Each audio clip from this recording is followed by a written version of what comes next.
श्री कृष्ण की शिक्षा के साथ वास्तविक जीवन की भावनाओं और संघर्ष को दर्शाया गया है। विश्वास और समर्पण की शक्ति। जो मुझे सच्ची भक्ति से पुकारता है, मैं उसकी पुकार अवश्य सुनता हूँ। कहानी। गांव के एक कोने में गंगा नाम की एक विधवा रहती थी। उसका जीवन कठिनाइयों से भरा हुआ था। पति के निधन के बाद उसका एकमात्र सहारा उसकी छोटी बेटी थी। गंगा के पास बहुत कम संसाधन थे और वह खेतों में मेहनत मजदूरी करके जैसे तैसे अपनी बेटी का पेट पालती थी। गांव के लोग उसकी हालत देखकर अक्सर उसे दया की नज़र से देखते, परंतु गंगा ने कभी किसी के सामने हाथ नहीं फैलाया। उसका पूरा भरोसा भगवान कृष्ण पर था। वह हमेशा कहती, भगवान कृष्ण मेरे साथ हैं, वह मुझे कभी अकेला नहीं छोड़ेंगे। लेकिन जीवन के थपेड़े कभी रुकते नहीं। एक दिन गंगा की बेटी बहुत बीमार पड़ गई। उसका शरीर बुखार से तप रहा था। गंगा के पास डॉक्टर को बुलाने के पैसे नहीं थे। गांव वाले भी कुछ खास मदद नहीं कर सके। गंगा के दिल में डर और चिंता का सैलाब उमड़ रहा था। वह दिन रात अपनी बेटी की सेवा में जुटी रहती, पर उसकी हालत बिगड़ती जा रही थी। रात का समय था। आसमान में घने बादल छाए थे और गंगा की आंखों से आंसू बह रहे थे। उसने अपने भगवान के सामने हाथ जोड़े और रोते हुए कहा, हे कृष्ण, मैंने जीवन भर आप पर विश्वास किया। आप मुझे इस तरह कैसे छोड़ सकते हैं? मेरी बेटी को बचा लीजिए। उसका दिल भरा हुआ था, आवाज टूट रही थी। गंगा की यह पुकार किसी टूटे हुए हृदय से आई थी। वह अपनी बेटी के पास बैठकर उसे थपकी दे रही थी। आंखों से आंसू बहते जा रहे थे। तभी उसकी झोंपड़ी के दरवाजे पर एक दस्तक हुई। बाहर गांव का वैद्य खड़ा था। उसने कहा, मुझे किसी ने भेजा है कि यहाँ किसी को मेरी मदद की जरूरत है। गंगा ने चौंकते हुए पूछा, किसने आपको भेजा? वैद्य ने उत्तर दिया, मुझे नहीं पता। एक अजनबी ने मुझे रास्ते में रोका और कहा कि इस झोंपड़ी में एक बच्ची बीमार है, मुझे वहां जाकर उसकी मदद करनी चाहिए। गंगा ने वैद्य को अंदर बुलाया।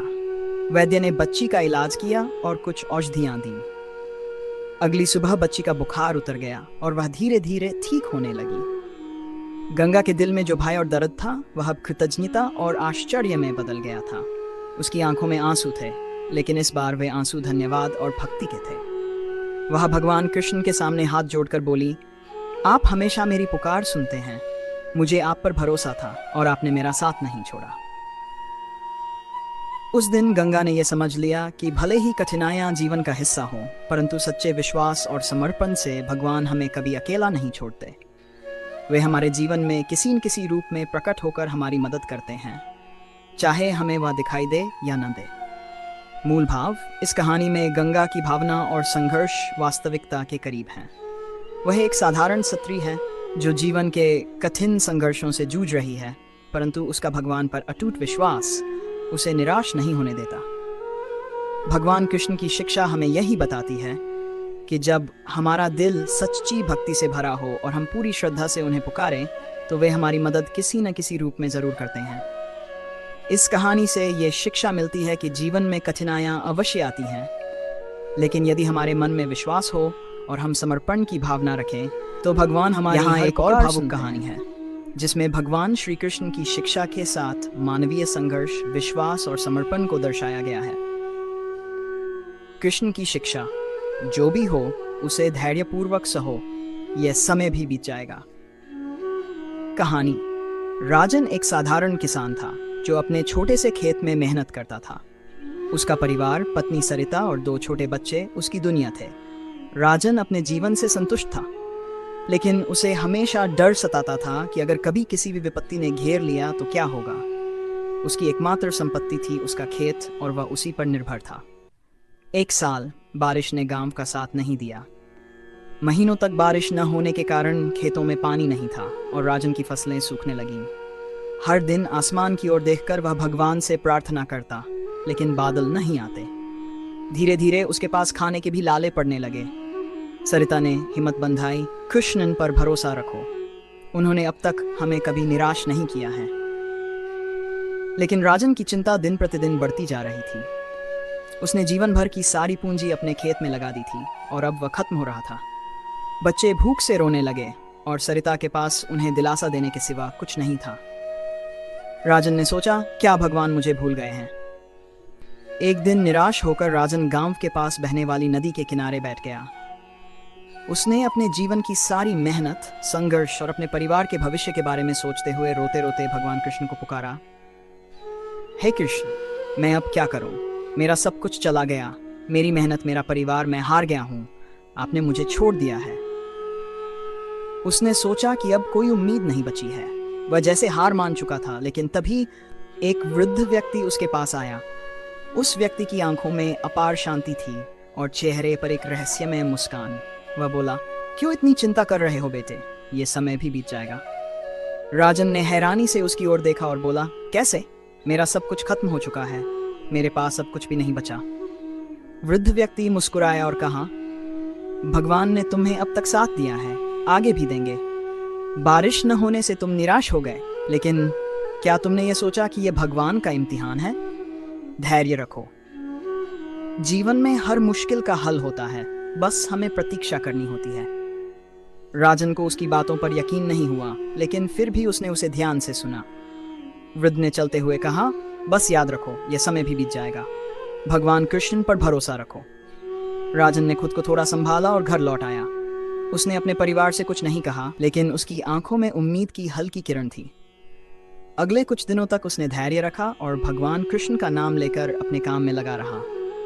वह जानता था कि उसके पास कोई और विकल्प नहीं था, सिवाय विश्वास और मेहनत के। कुछ दिनों बाद अचानक आसमान में बादल छा गए। गांव में बारिश होने लगी। खेतों ने फिर से हरियाली दिखानी शुरू की और फसलें बढ़ने लगीं। राजन के चेहरे पर विश्वास और खुशी के आंसू थे। उसने कृष्ण की मूर्ति के सामने खड़े होकर कहा, हे कृष्ण, आपने मेरी पुकार सुन ली, आपने मुझे कभी नहीं छोड़ा। इस कहानी में राजन के जीवन की कठिनाई और निराशा के बावजूद उसका अंततः भगवान कृष्ण पर भरोसा करना मानवीय संघर्ष का सच्चा चित्रण है।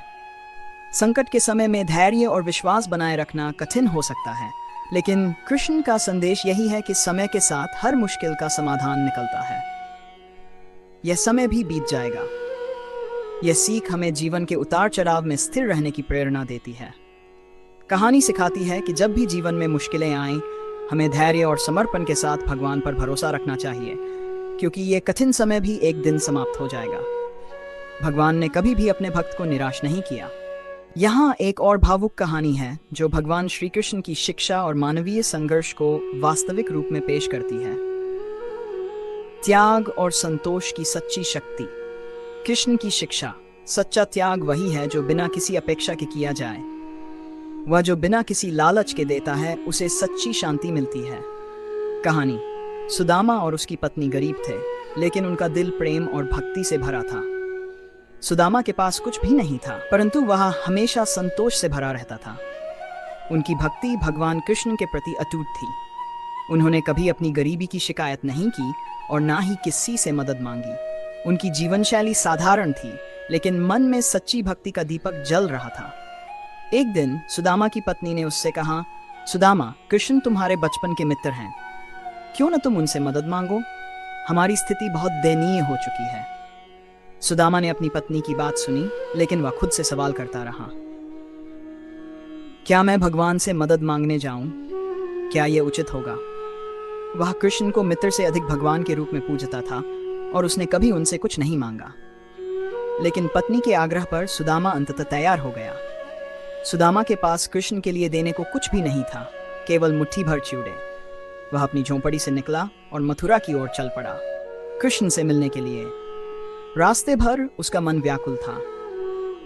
मैं कैसे अपने मित्र से सहायता मांग सकता हूँ? वह अब एक महान राजा है और मैं केवल एक गरीब ब्राह्मण। लेकिन उसने अपने मन की शंका को दबाया और सोचा कि वह केवल भगवान का दर्शन करने जा रहा है, सहायता मांगना उसका उद्देश्य नहीं होगा। जब सुदामा द्वारका पहुंचा तो उसकी हालत देखकर लोग हैरान थे। उसके कपड़े फटे हुए थे और उसका चेहरा थका हुआ था।